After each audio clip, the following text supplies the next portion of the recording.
Welcome back to the swamp. In today's video, I have compiled some of the creepiest stories from the woods that have been sent in to me by viewers just like you. Now, if you have a story you'd like to share in a future video, be sure to send it in to swampdweller.net or the email that you can find in the description down below. I would love to share your story with everyone here in the swamp. Now, let's get into over an hour of scary stories from the woods.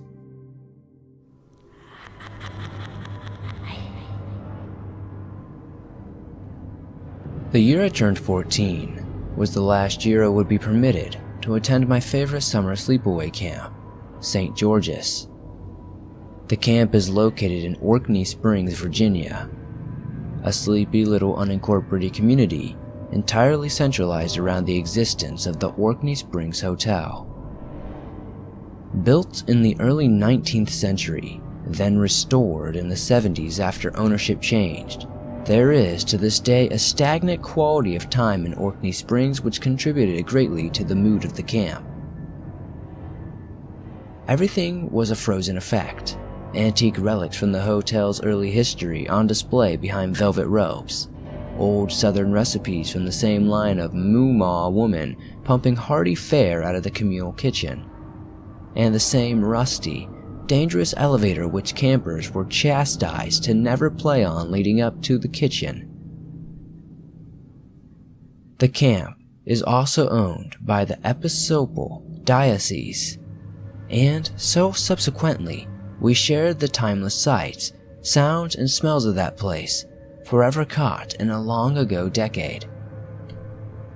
Being 15 is a fussy age, a little too old to enjoy macaroni art or tie-dye t-shirts or sing-alongs without that first hint of the self-conscious discomfort that comes with puberty.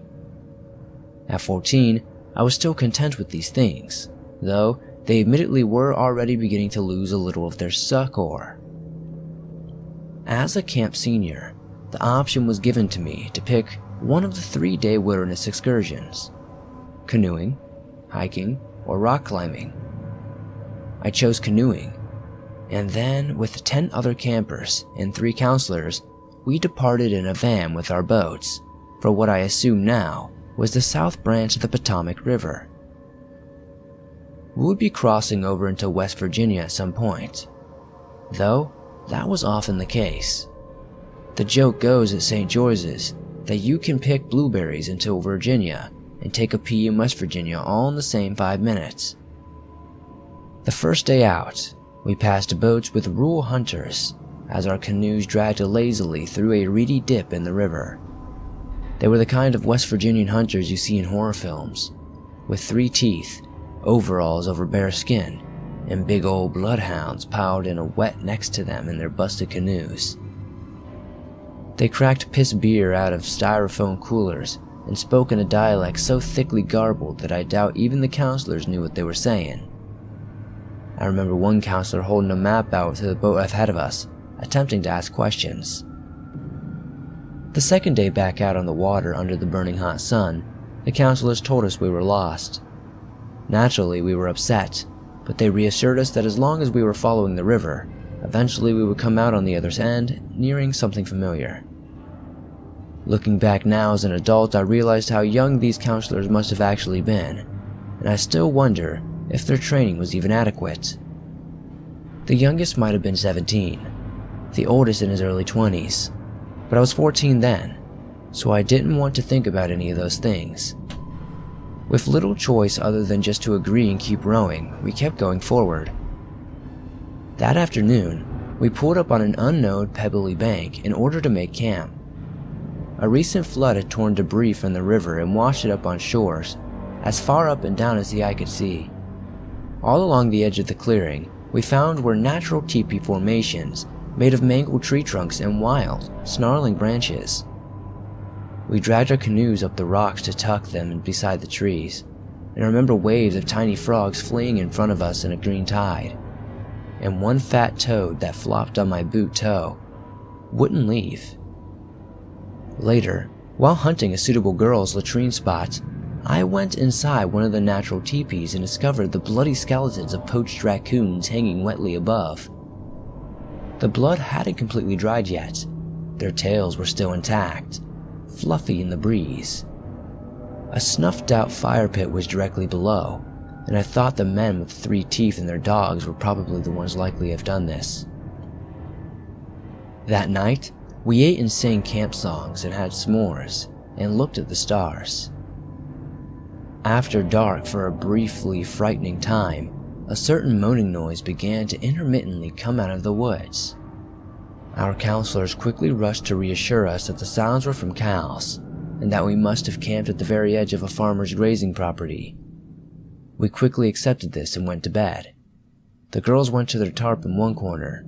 Yards away, the counselors slept in their tent, and the boys' tarp sat on the farthest side of our grounds.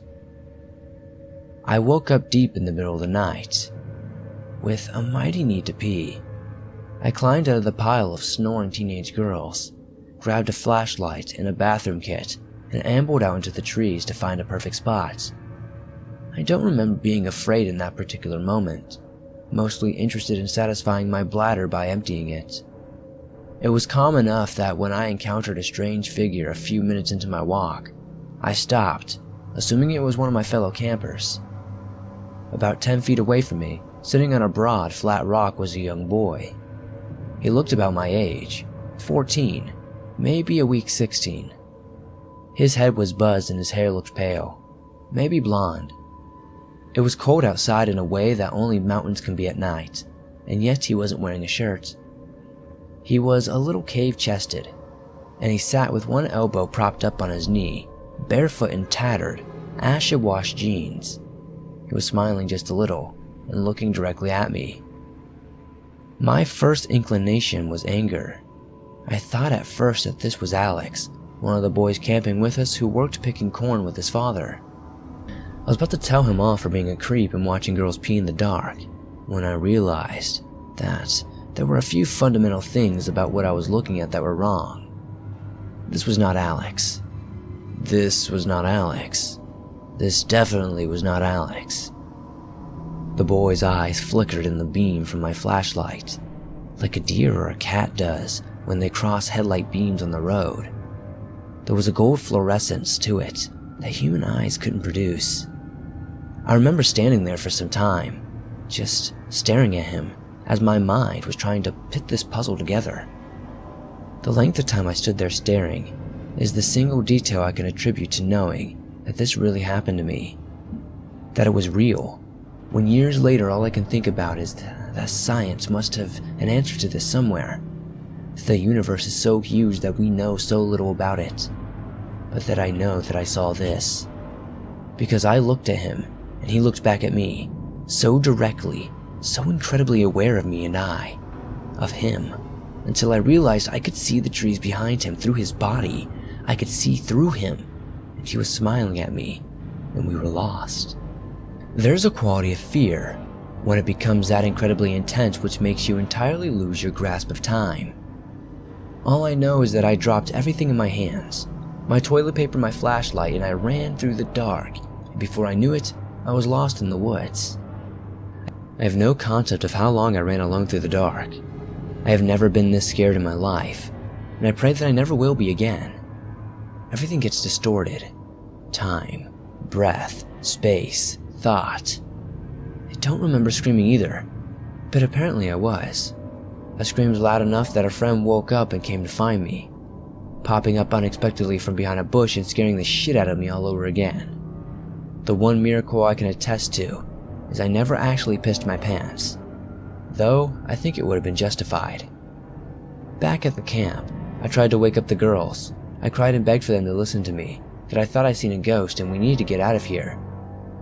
But no one really cared. I tried to lay back down and go back to sleep, but I kept hearing footsteps circling around us just behind the tree line. The constant crunch, crunch, crunch of 2 bare feet in the underbrush. The next morning when I retold my story to anyone who would listen, a few shy girls told me that they had heard the footsteps in the woods.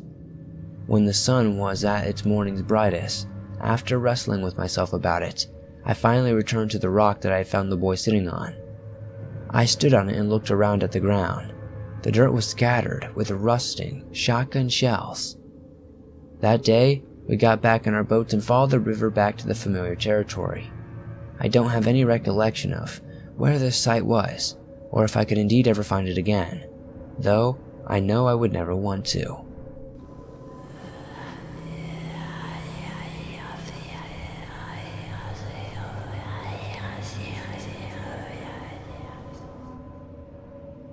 Behind the local college in my area, there are some beautiful woods. A deep rushing creek runs through it. It has a little bit of a valley, and it's literally paradise. There is a magical quality there, and even a little tree spirit that I always visit and leave a little tribute to. My bestie and I are avid harvesters, and the woods behind the college literally have everything. I've even found berry patches that aren't usually in the area, and all the local herbs and medicinal plants that you need. It's really amazing. Several years ago, we were cranberry picking in the fall.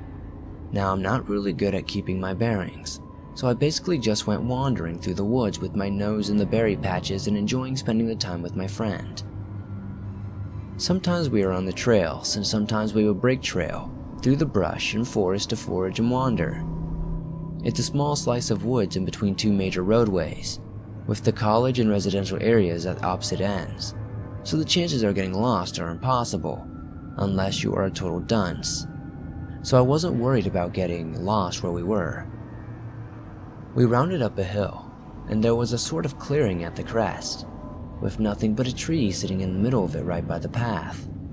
Now, it is a spruce tree, and spruce trees can either grow straight, or if there are upheavals in the soil, they can curve in weird ways. This tree was curved into a reversed S shape, but instead of it looking like a natural growth, it looked like the tree had been twisted violently into an unnatural shape. I really can't describe it better than that. I grew up in spruce forest, and I've never seen a tree that I thought looked like it had been purposely warped like that. As I walked up the path towards the tree, I suddenly heard a ringing in my ears that intensified with every step taken closer to the tree. And when I was less than 10 feet away from it, I got a sharp pain above my right eyebrow that felt like a red-hot needle stabbing me. It was overwhelming, but as I walked away from the tree, the pain and ringing subsided. Being the type of person I am, I got really curious and started walking back towards the tree, and the ringing starts getting louder, and the pain happens in my head. Okay, so despite my experiences with the paranormal, I am a natural-born skeptic. So I called up my friend, asked her to come over and tell me if she noticed anything. She also said she got the ringing and pain. It was really weird. We talked about it at a safe distance for a bit, and decided to leave the area as we were getting a really bad feeling about the tree. That night, we both had really awful nightmares that we were lost in the woods, being blood-soaked in some sort of battlefield, and being chased by zombies. It all sounds really weird, but it was all really freaky. This year, we talked about it again, and we both vividly remember that tree. We've also never wandered into that particular corner of the woods again. What we both agree on is that there's a malevolent energy contained in that tree, and something really horrible must have happened there. I have a friend who practices magic, and I may take him out there to try to cleanse the energy, but I honestly am a bit afraid to be in that corner of the woods ever again.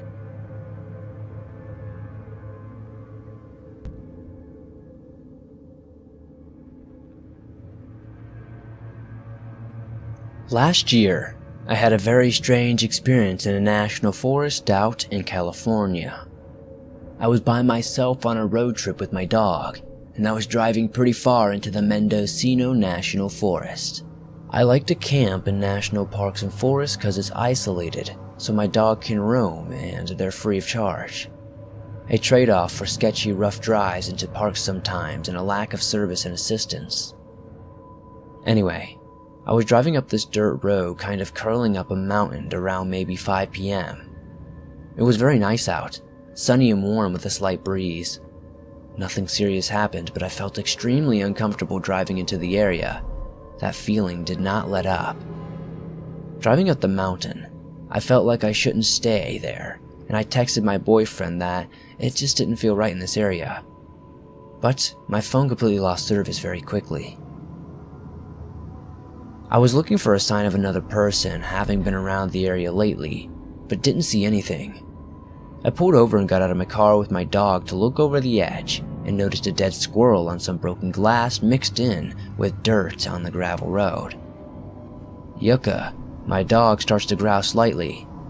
She is vocal, but I've almost never seen her growl at anything other than dogs.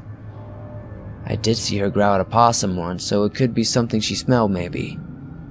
This place continued to make me feel quite on edge, but I pride myself on being an independent traveler and backpacker, so I decided to continue at least a little bit further with my grumbling pup to see if I could find a good place to camp.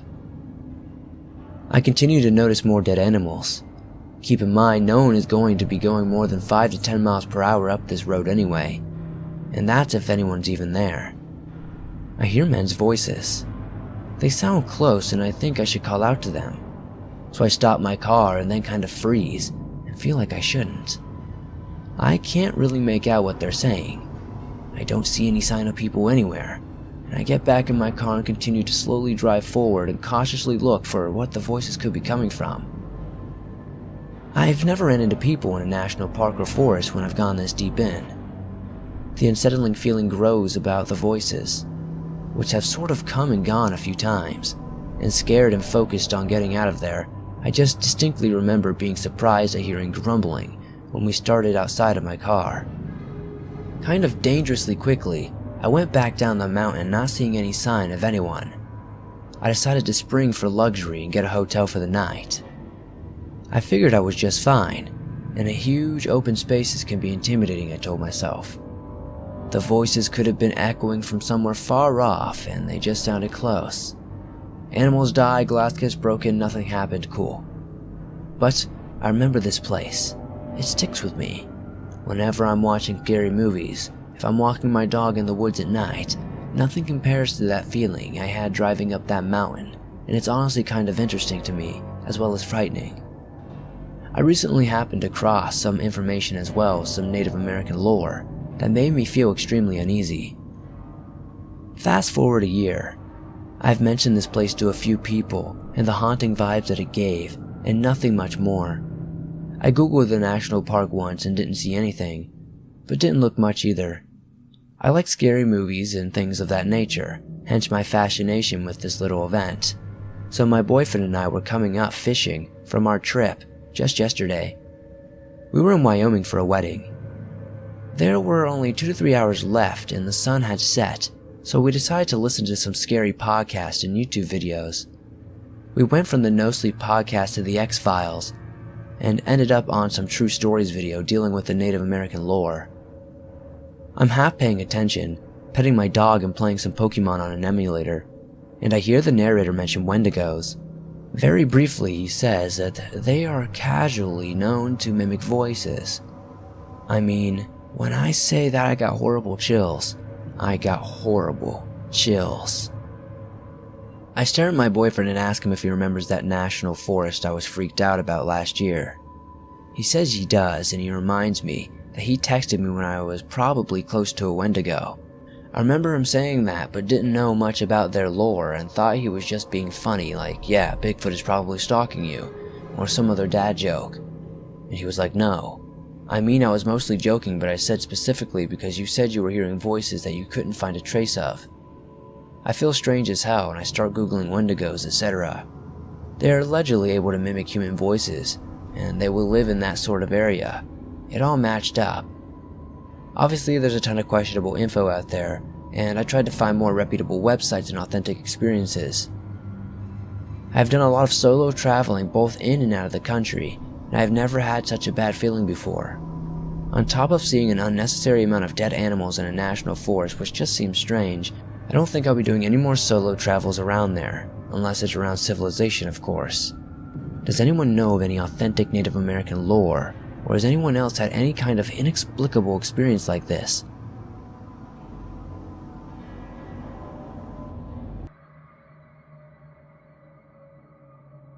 It was summer of 2018, and like many others, I went on vacation to a place somewhat isolated from people. just to get away. I had gone with my 2 cousins to a ranch we own in Lake Paris, California. For reference, I will call one M and the older one J. M being the same age as me at 24, and J at 28. I had been planning to go visit them for almost 3 years, but I hadn't gotten the chance, due to transportation and always having to work. I only had just gotten the chance to be able to travel because I had crashed my brand new Ninja motorcycle in September of 2017, breaking my collarbone and 3 of my ribs, rendering me unable to work. While recovering, I was living in the Bay Area by San Francisco, and to think I wanted to ride 8 to 10 hours out to my family's ranch on a bike. That would have been suicide, since I'm not at all familiar with the roads. Anyways, I had finally gone to visit, and I thought it was going to take much of my stress away. In many ways, it did. But during my time there, it seemed like things just started to get worse. Not only did my girl dump me, but strange things started happening again, like my uncle's mom passing away, and, along with my cousin M that was sitting next to me at the time, seeing her spirit late one night at around 2 a.m. We both started to see weird things. We both turned to each other one night to see something peeking into the room at the same time, and I asked him, "Did you see that?" I stood up to see if it was my other cousin trying to creep us out. When I walked out the door, I saw my great-aunt's face and top torso turning and fading away into thin air. I automatically ran into the room on my tippy toes and both hands on my chest, repeating what I saw to her over and over again. Well, 2 days after, in between everything that was happening at the time, me and my cousin Jay decided to go smoke a bowl under the large evergreen tree in the back, by where all the cow, chickens, and goats are kept, with the intention of avoiding my aunts and uncles smelling what we were up to, out of respect. So, it was a bright sunny day. I and Jay, along with our huge all-black 200-pound Great Dane Abigail, was just chilling on a wooden bench under the evergreen. Staring out to some of the hills, where there were no more or 2 or 3 miles away, I noticed a large black horse, pacing side to side in the middle of the 2 biggest hills, behind what looked like a barbed wire fence that ran along the top of the hills, parrying the sides of the old abandoned building that looked like it was used to be a slaughterhouse. Really thinking nothing of it, I looked at the dog laying in front of us, whose head and ears were both aiming straight up at the black figure, high up between the hills. When I realized just how long that thing had been there, I had seen it come up from the hills about 15 or 20 minutes earlier, and Abigail had not taken her eyes off of it the entire time. So I turned to my cousin to tell him about the horse, and if he had ever seen it there before, just to find him frozen with the bong and lighter in his hands, also looking right at it. He had this look of terror on his face. When I looked back towards the thing, I saw it was standing on its 2 back legs and facing right at us. Its front legs were side by side as it was trying to intimidate us or something. We were all just frozen, including the dog. She didn't make a move. I think either she was used to it or she felt safe with having us around. After almost a minute of looking at it, it seemed to shrink before our eyes, till it almost looked human-like. When I said to Jay, "Holy crap, I think that might be a skinwalker," he quickly responded by telling me to shut up and to ignore it. He almost begged me to be quiet. It went from what looked like a 10-foot tall creature thing to like 6 foot in only a few seconds. Judging by the old building only about 100 yards away from it, I know these things and what they are capable of. I'm Mexican born in California, but Mexican culture has a big part of my life. Along with its folklore and older stories of witchcraft and people who practice its deeper roots, Mexican culture is right up there next to Native American culture, if not the same. I'm scared to even mention any of this to anyone, but it's good for a cause. It's time that people know the truths and secrets of humans and unhuman things that are so oblivious to humanity. To that thing dwelling in the hills of Lake Paris. Stay the hell away from our family, and hopefully I'll never have to see this thing again. Also, importance to the evergreen tree that we were at. The evergreen tree is known to be used by witch doctors in Mexico to keep evil and bad spirits away. Maybe not just a coincidence that there is a big-ass one in the middle of our ranch. I don't know why, but that dog would not leave my side for 2.5 weeks when I was there. Even my cousins pointed it out. Jay also told me that I'm weird, but in a good way, whatever that means.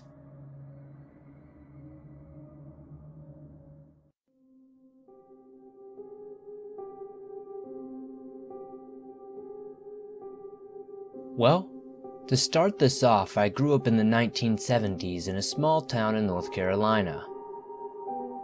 Well, it was almost too small to be called a town, with only a school and a couple of small shops. I'm guessing you can imagine how boring it would be to be a teenager there, and it would have been so if it wasn't for the woods. The neighborhood that I lived in was backed up to a big forest that spread out for about 3 miles. And it's where I spent most of my teenage years with my 2 best friends, Levi and Connor. They both were in my class at this time.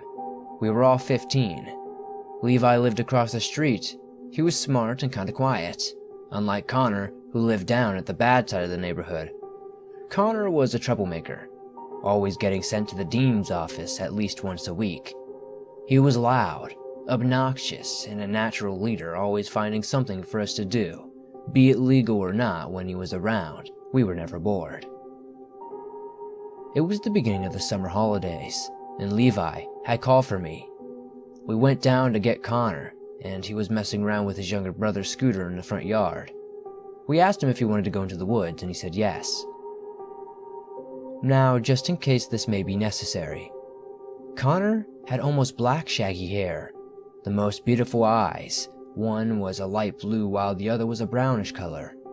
He always wore scuffy red Converse shoes and a denim jacket, and of course, I just had the biggest crush on him. While Levi had style brown hair, brown eyes, and freckles and was considerably shorter than me. Then there was myself, a red-headed brown-eyed girl that had quite a lot of people scared of me due to me being hyper. I was always ready to go somewhere or do something, and I was always talking about something. Anyway, we made our way into the woods and started walking into a random direction. We did this for fun, just to see what happens. Usually, we would try to get lost and try to find our way back, which most of the time just led us to being late for dinner and getting sent to our beds early, or worse for worse, getting grounded. But we did it anyway. We were making our way along a deer trail that I didn't think we had ever been on before, when Connor found a pile of crap, and of course dipped a stick into it, and then tried to chase us with it. Levi and I, of course, freaked out and scattered. Neither of us wants to be smeared with crap. I ran off, and luckily for me, Connor followed Levi instead in the opposite direction. After a while of them not coming back, I began to think they had left me, and I was furious. I was walking down the way I had seen them run, when suddenly something stuck out the bush and grabbed me. I let out a surprised yelp, and Connor shushed me, only for me to shout at him, scaring me. Only when I saw the look on his face, I decided that I shouldn't be talking, and I shut my mouth. Connor whispered to me, "You have got to say this," and began to lead me through the bushes, and further we went. The more and more we went, the more I could smell something disgusting. We came across something green. Levi started staring at the ground with a weird expression on his face. I was about to ask what was wrong, but Connor tugged me past him a few more feet, away to where there was this ditch, and in the ditch I could only describe as something out of a nightmare. It was a body. It was a purple-blue color. It almost looked swollen. The stench was so terrible I had to cover my mouth with my jumper so as not to gag. I backed up to where Levi was. Connor stood looking into the trench for about 5 more seconds before he walked back over to us. "Cool, huh?" he said with a grin. Levi gave him a disgusting look before saying, "No, it ain't cool. We need to go home and call the police." What? Why? What do you mean, why? There's a body dumped in the woods, Connor. It's clearly been murdered. No, man, it's so cool. We cannot get the police. If we do, they're gonna take this away and think we were the killers. Why would they think it was us? Because that's what the police do, man. Don't be stupid, Connor. You can't stop me. Fuck's sake, man. If you get the police out here, this'll just be on the news, and we'll get questioned by everybody. They'll probably set out a curfew, they'll ban us from going into the forest, there'll be police everywhere, and then, you know what? Summer will freaking suck. I had just been quietly watching the argument take place, not really caring about what happened. But that got me, and there was no way in hell I was going to let my summer get ruined. Connor's right. What? You're not serious. Levi, we have the whole summer left to do whatever we want. Do you really want to spend it inside with a curfew? Yeah, man, 2 against 1. Come on, you can't do anything stupid. Levi looked crushed. Fine, but I'm not coming near this again. Connor had let out a whoop of joy, and we had made our way home listening to him talk about how cool it would be and how this would be our secret. Well, the secret didn't last very long, as by the end of the week Connor had shown all the rest of our friends, and it was a miracle that nobody did call the police. But I guess that just goes to show how close everybody was. We were like one big family, and almost like all families, we had our secrets. The body remained there for the rest of the summer. I only went up a few more times, and it had gotten less interesting. As each time we went, there were only bones left. Anyway, on the last week of summer vacation, we decided to have a big camp out with all of our friends. There was me, Levi, Connor, Josh, and Walsh. He was a loud-mouthed boy with mousy hair and blue eyes. Alice was there as well. She was a quiet girl with straight brown hair. Courtney was there, who I could only describe as the only girl I actually saw as a friend, probably because she was the only one who put thought into things and didn't have a bratty attitude. And then there was Kenny, the kid whose garden we were camping in. He had sandy blonde hair, brown eyes, freckles. His dad owned the biggest garden, so of course we could camp there. And as an added bonus, Kenny's garden backed right up into the woods. And even though we had promised Kenny's mom that we wouldn't go into the woods after dark, we were definitely planning to. But unfortunately, our plans were foiled by a good old Mother Nature, as she decided to make it rain. So all 7 of us piled into this big tent, which belonged to Courtney. We played cards for about 2 hours, making up new games with crazy rules. Joss even suggested that we play strip poker, only to have a shoe chucked at him and to be told that if he carried on acting like a pedo, we would send him home. He quieted down after that, and we carried on playing until Kenny began complaining that we were going to run out of oxygen. This went on for a good 10 minutes before he decided to unzip the tent and stick out his head so he could breathe. "Hey guys, the rain stopped," said Kenny excitedly. "Seriously?" I said. "Yeah, let's go do something." We then all argued for a good 20 minutes about where we were going to go and what we were going to do. And so far, breaking into school and hanging out there was winning until Connor said, "Why don't we go see the body?"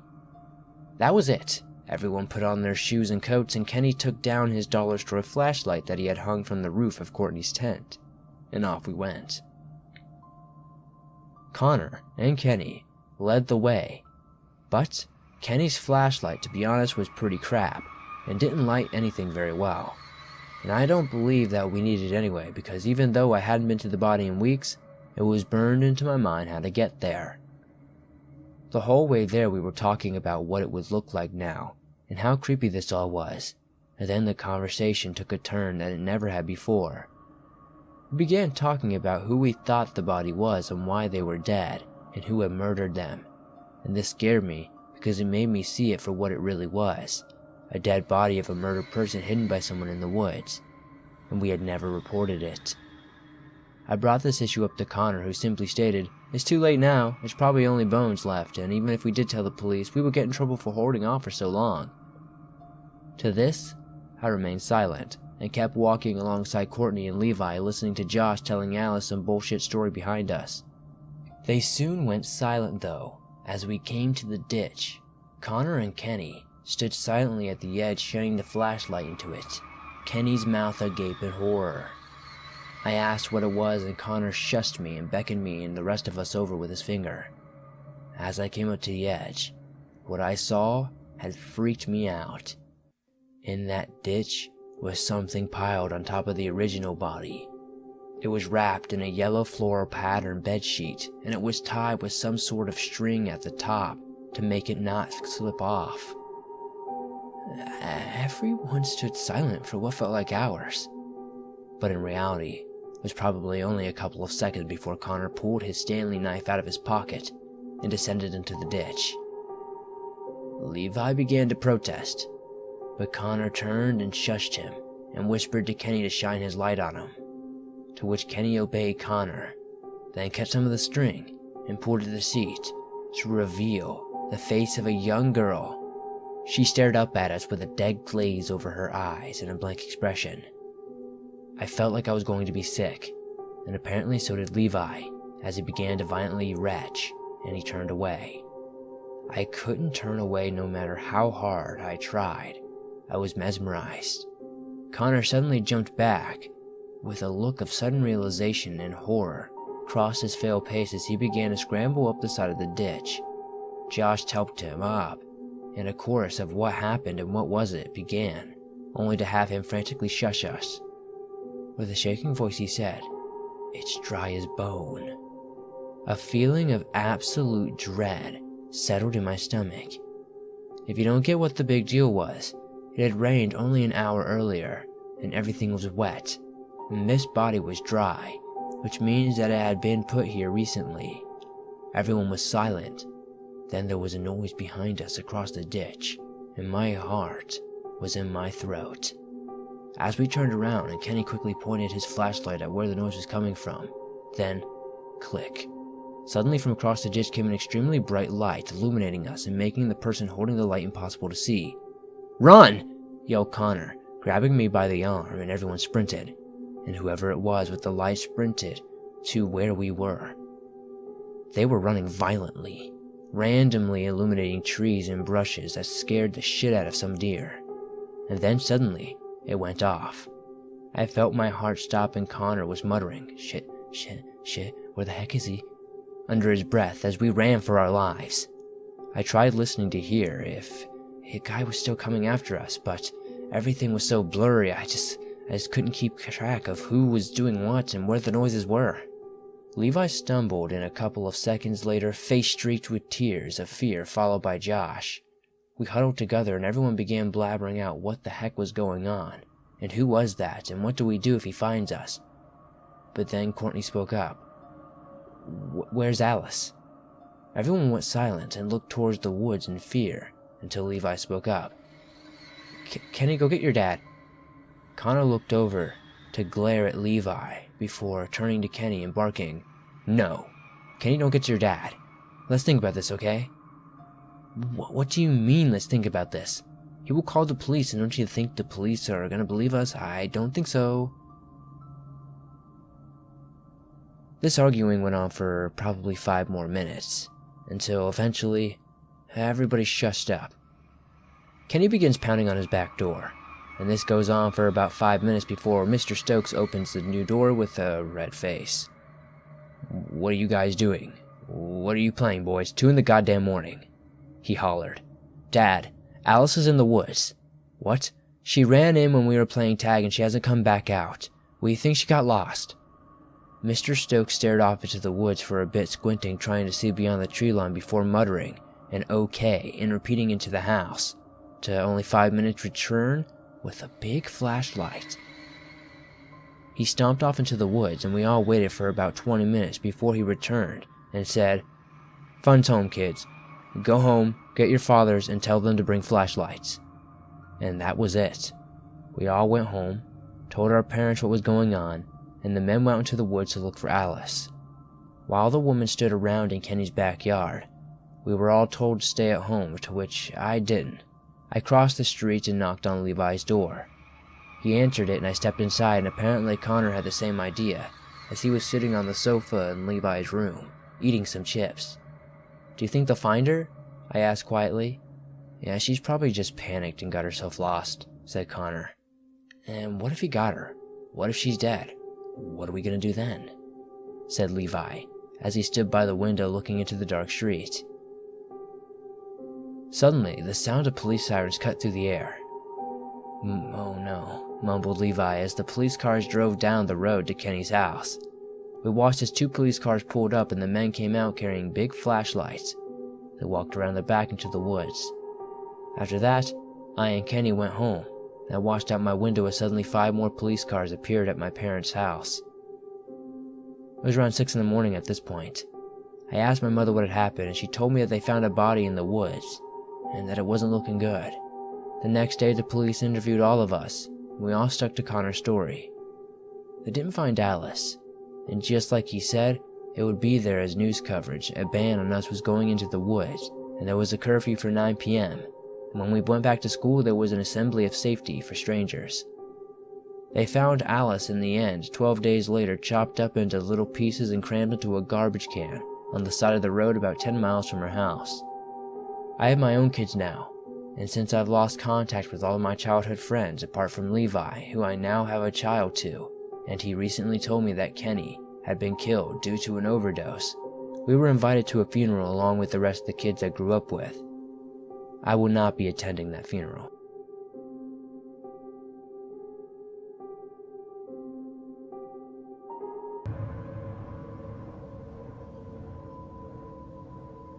About 3 years ago, I struggled severely with depression and suicidal thoughts.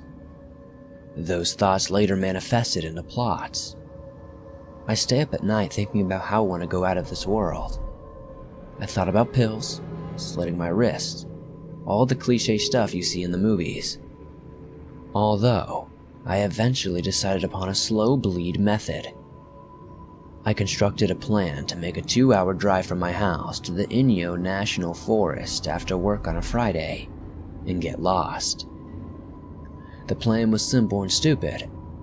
I'd try to survive as long as possible until something killed me, be it dehydration or fatigue or whatever else nature had to throw my way.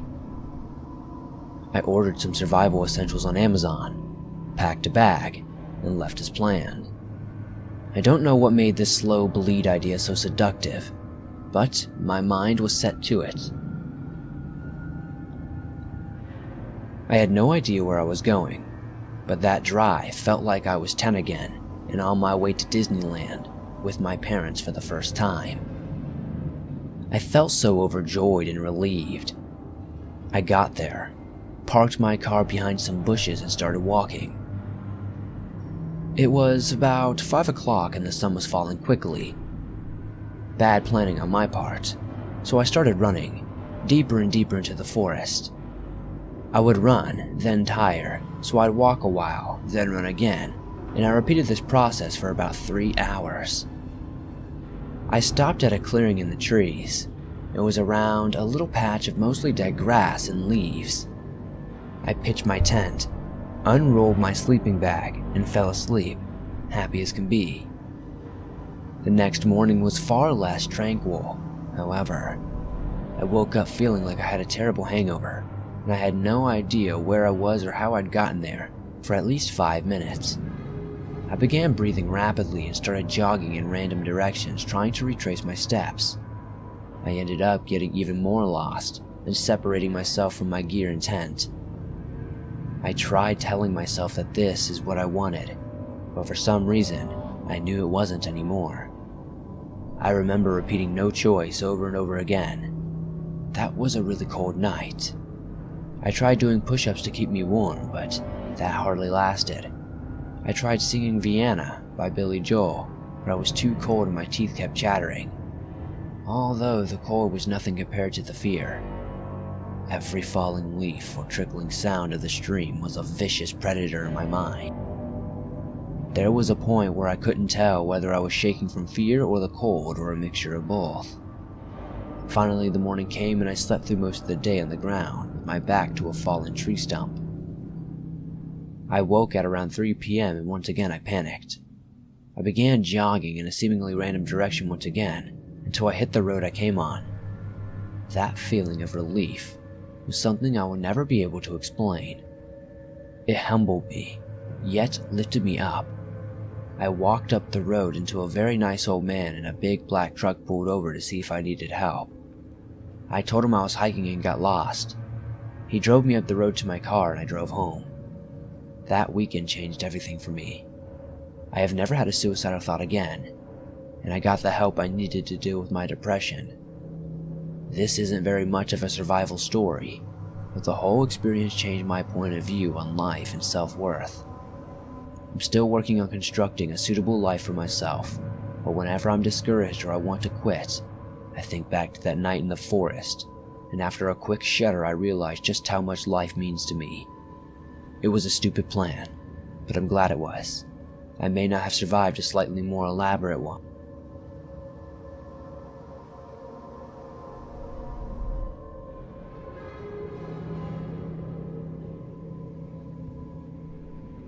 Before I start the story, I should probably give you a little description of the place and myself. The area where this took place was out in a small farming village. There are basically sections of woods and farmland. On this occasion, the section of woods I was in had 3 defined barriers. To the north was an old railroad track. On the south and west was an open farmer's field. The east basically led to a denser block of trees. You'd eventually come to a road about a mile away if you didn't get lost. As for myself, while I wasn't a hunter, I always had a good sense of direction. Even when I couldn't see the sun or had any other guidelines, I was extremely comfortable with being alone in the woods and not afraid of going to hike in the dark. I found it peaceful, actually. I still do, but I'm more observant now, if that makes any sense. I also don't scare easily, and I don't go into a panic too often. Finally, I am also somewhat observant to the spiritual world, having seen and felt entities before this. So, to begin my story, the day started like any other day on a winter afternoon. I thought that I would go out to explore some patches of woods that I mentioned before. I always found it intimidating, but being a young kid and having explored everything in the area, this was to be one of the new places I would map out. So, I set out with bare minimum gear, really just an extra set of gloves and my favorite hiking stick. I knew there were still a few hours of daylight left, and I figured this wouldn't take too long, so I didn't think I would need too much more than that. When I first entered the patch of woods, everything was still and noisy. I could hear squirrels, birds, and the wind in the trees. Seeing as it was my first time, I stuck close to the border, walking along the length of the field. Eventually, I came to the southern border and noticed a few interesting rock piles, and I went to investigate. That's where I made my first mistake. Was not going back the way I came. I was in my explorer mode at this point and wanted to see everything, so I decided to go back through the heart of this wood. As I got farther into the heart of the woods, I noticed that several things were starting to become off. All the noises seemingly died down. At the time, I rationalized that as I was the predator, so all the animals quieted down for me. Now, I'm not so sure. The other odd thing was that I had a sense that I was being watched. It felt like from a distance, though. The final thing was that I noticed when I tried to backtrack, going back was harder than going forward, almost as if I was being led somewhere. I checked my internal compass, as I don't get lost and haven't except for that time, which indicated the direction I was going was north, and strongly north of that. As I was walking along, I could still feel the gaze of this thing, but it seemed closer now. Looking behind me revealed only trees. I continued on, despite the fact that the area I was in didn't look like the area close to the railroad tracks. What I didn't know was that I was heading towards the deep patch of woods where it would be difficult to find someone. Suddenly, I felt the thing move closer still. There was no noise, and I tried to say it was all in my head, or a hunter was messing with me. But what didn't help was the fact that whatever this thing was, it was either so silent I couldn't hear it, or it wasn't something physical. I could feel this thing increase its pace. At this point, the trees up ahead thinned out and I came into a field. It took me a few minutes to realize where I was and quickly made an adjustment to my course. I felt the thing again increase to my speed, narrowing down the gap between it and myself. I lunged deep into the railroad tracks, the northern border, and all the sounds came back. I could hear wildlife again, kids screaming at a nearby pond, and farther off I could hear vehicles. However, I still felt the eyes glaring daggers at me, just out of sight in the denser woods. It felt evil. The nasty energy radiated off whatever it was, but it would not show itself, nor did it step foot onto the railroad tracks. All on my way home, I still felt it following on its side of the woods, till I came to civilization, and it seemed to turn and leave. As to say what it was, I cannot say. I have experienced a similar feeling 2 places since then, once at a cemetery, and the last at an asylum in Ohio. I hesitate to say it was a physical creature, as I never saw or really heard anything, but I did feel it. Looking back now, I'm wondering if it was possibly something that thought I was up to no good on its turf, and maybe it was purposely trying to scare me off. But why chase me deeper into the woods? I haven't been back to that area since, and I don't plan on going back anytime soon.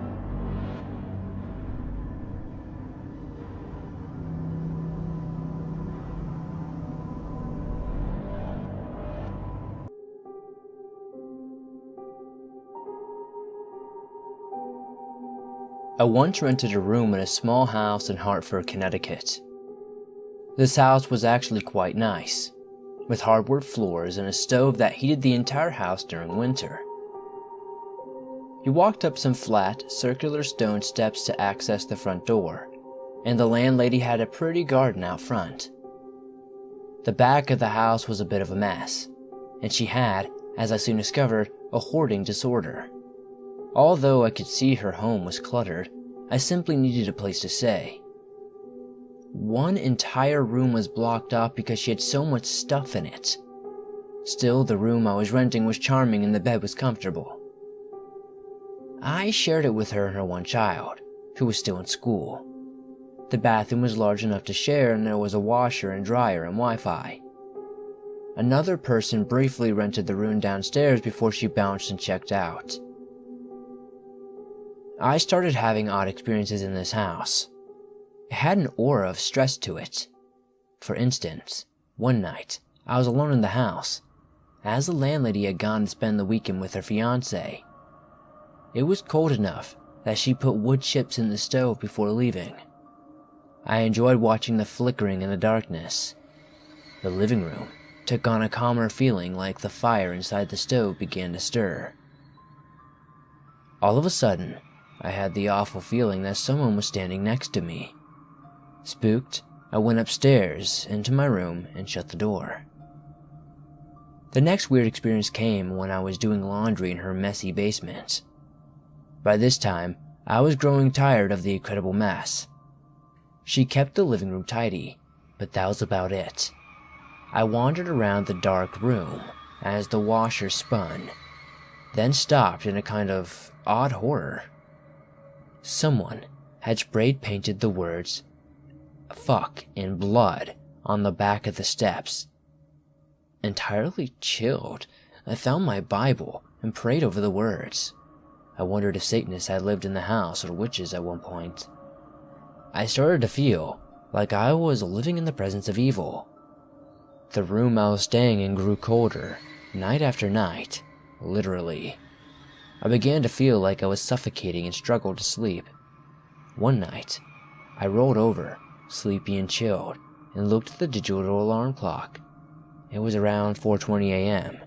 I looked towards the window at the far end of the room, where she kept a round, mirrored coffee table. There was a dark mass there, with no face, just staring at me. I could see curly hair, but no distinct features. It was hovering, almost as if it was lying on its side. I screamed and turned on the light. I asked my landlady the next day if she had heard me screaming, but she denied it. I knew she had once been married to a man who evidently had abused her. When I spoke to her boyfriend, I decided to take a risk. I inquired about my landlady's husband, who was now deceased. Her fiancé told me that the neighbors had described him as evil. I hesitated when I asked if he had curly hair. He replied in the affirmative. I am convinced that I saw some sort of imprint of this person, manifested at a spiritual sensitivity, which I had possessed for most of my life. Later on, I saw a photo of this husband and the landlady's child. He indeed had dark curly hair.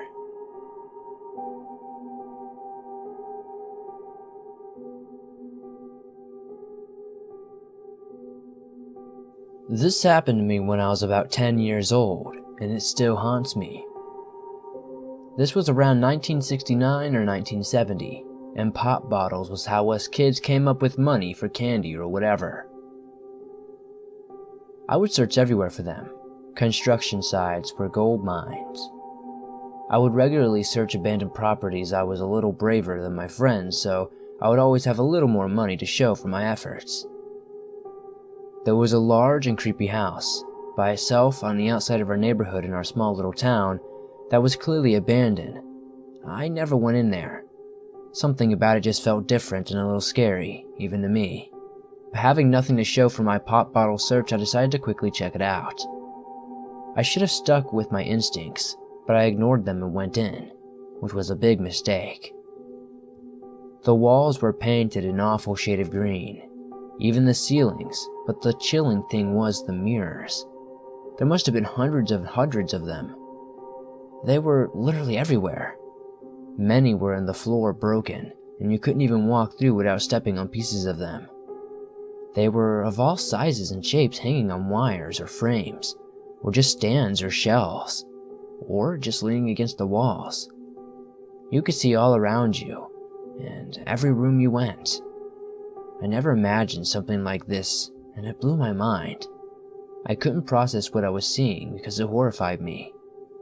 My heart started pounding and I felt dizzy. It was way too much, and I got out of there, and I didn't think my feet even touched the steps leaving the place. I sat by a tree for a long time and got myself together before going home. I was soaking wet from sweating and feeling very sick. I will never know who put those mirrors up or what they were afraid of, but that image has stayed with me my entire life. I even hate the shade of green when I see it.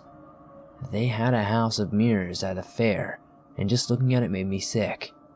Even at a department store that has a large display of backed by mirrors, I have to look away. My days of exploring abandoned places have come to an end. You never know what's going to be on inside. It might just give you a phobia you're stuck with for the rest of your life.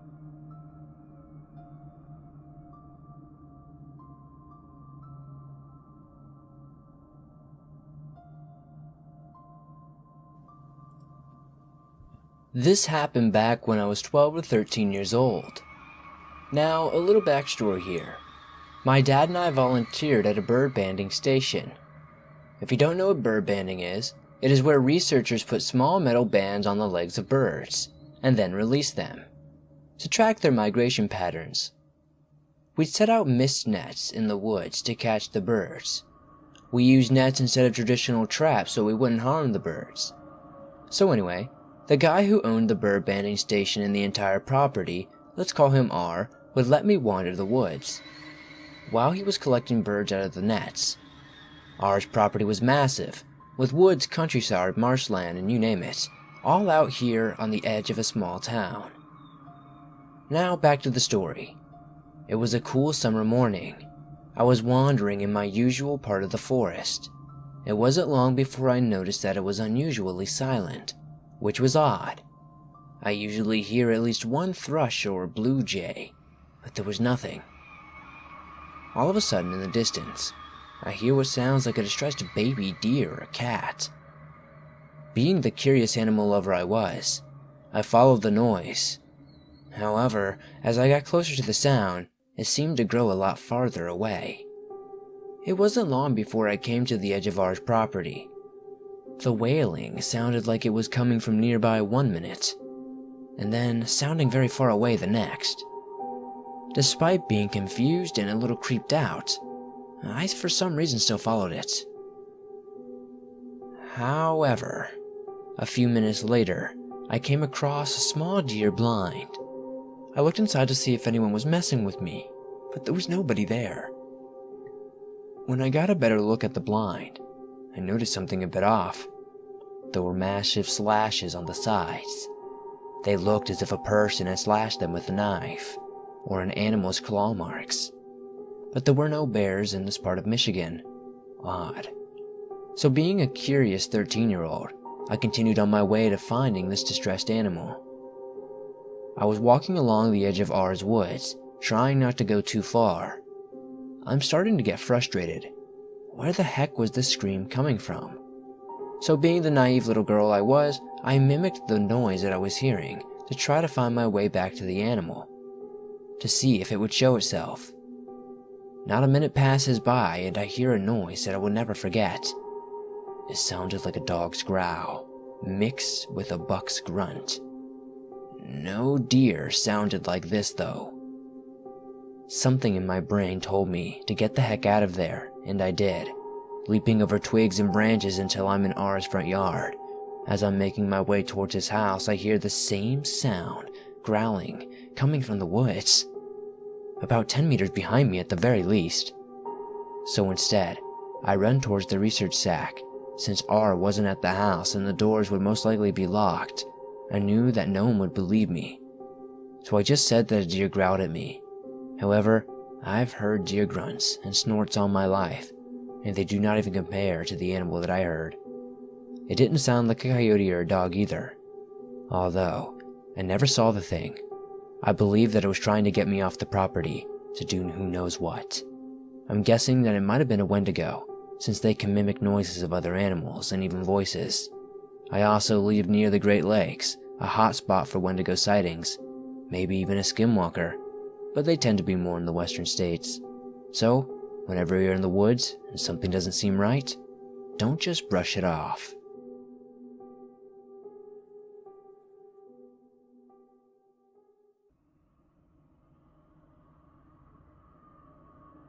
Thanks for watching this video. If you enjoyed these stories, be sure to hit that like button, as it helps me out a ton.